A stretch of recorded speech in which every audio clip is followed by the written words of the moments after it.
the adoption of Ethereum was much faster than that of Bitcoin at the same stage. And the speed of the increase of the number of users. Bitcoin is a different thing to Ethereum. The reality is many different ecosystems will get traction for different things. Over the course of the year, I got to 100% of my liquid net worth by about August last year. That was all in Bitcoin. And then I broadened that out and increased my Ethereum exposure by about October, thinking that Ethereum was actually going to massively outperform for a couple of years. Increased my Ethereum exposure and then added a basket of other tokens and then took some macro bets in the future of where this is all going, which I think is communities, social tokens, that kind of use of NFTs outside of just artwork, but attaching assets to the blockchain and also the metaverse. That's where I am now. And so I'm now mainly, I think about 55% Ethereum, 25% Bitcoin, and the rest spread amongst a bunch of different tokens. Yes, I was waiting for the macro to meet this crypto market where it became obvious to everybody that crypto offered a big solution because people didn't get it for a long time. But the moment it happened, everyone suddenly realized, oh my God, this is going to offer a lot of answers. So I knew that those two narratives had to meet at some point and the recession was going to be that point. Why do you think crypto is the answer to the recession? It's not the answer to the recession. It's the answer to the future of the financial system as a start, just as a small start, is the fact that in a debt-laden society, everybody owes everybody money. And when things go wrong, you don't know who owes what to whom. And that's what happened with Lehman Brothers and many of these other things, is we don't know who owed what because there's daisy chains of all of this debt. Blockchain solves that. You know immediately who's the owner of the asset. Also, it gets around a lot of other legacy financial problems. Ownership is one. There's problems within custody, within the deep hearts of the plumbing of the financial system, that if somebody defaults, almost everything blows up. And blockchain solves that again because of this ownership issue. It makes transfer instantaneous, so you don't have 2 or 3 day settlement periods. And there was a number of things. But I also understood that that's blockchain itself. But Bitcoin has these two attributes. One is this store of value. So it's like gold because it's a scarce asset, like artwork and other things, real estate. But it has this other thing, which is this call option on the future. What could it be? What could it be used for? What could this technology be used for?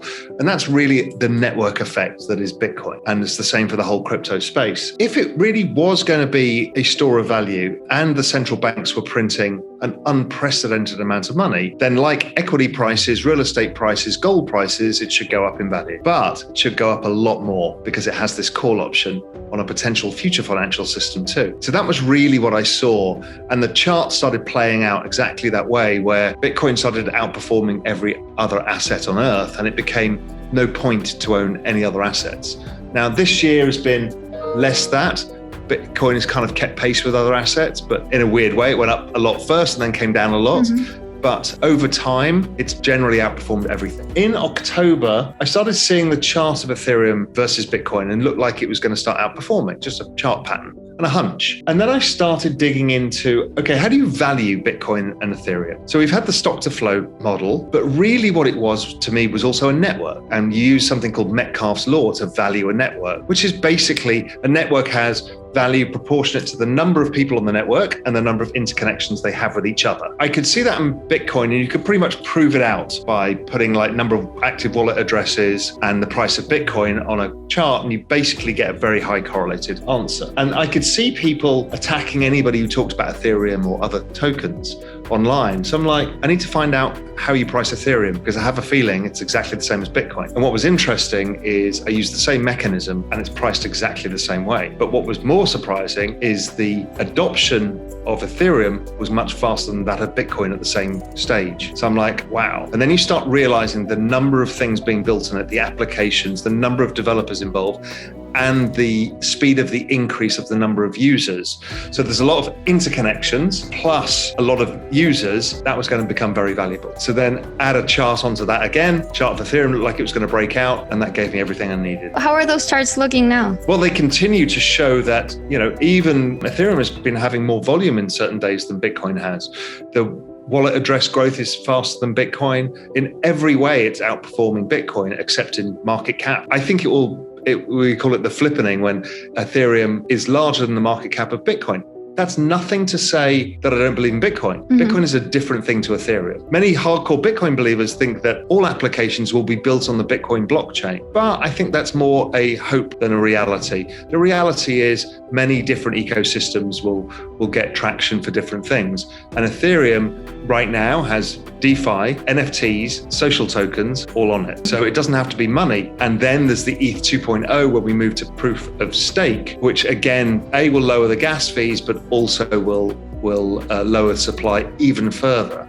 So it becomes a super scarce asset with massive use. So probability is it's going to do pretty well. Okay, so first order thinking is, oh my God, assets are going to sell off. This is terrible for crypto. Look at March 2020. Oh my God. What you should be thinking is, what was the outcome of March 2020? Massive central bank stimulus and government stimulus on a scale of which we've never seen in our lives before. So let's say there is a risk off. Okay, it's not as big as March 2020. Maybe Bitcoin goes back down, breaks a new low of this move. And let's say equities are down 10 or 15% and the dollar's going higher, a lot higher. And that's making the markets feel uncomfortable. And we start to see the data slow down. What is the outcome? The outcome is exactly the same. The central bank will stimulate more and the government will try and push through an even bigger stimulus package. What does that do for Bitcoin? Explodes it higher. The first order effect is, oh my God, Bitcoin's going lower. But everybody should be thinking, if this happens, then this is what's going to drive it to 200,000. Seriously? Is that kind of your target for? Yes, my target still remains between 200 and 400,000. For like, in what time? Probably the next,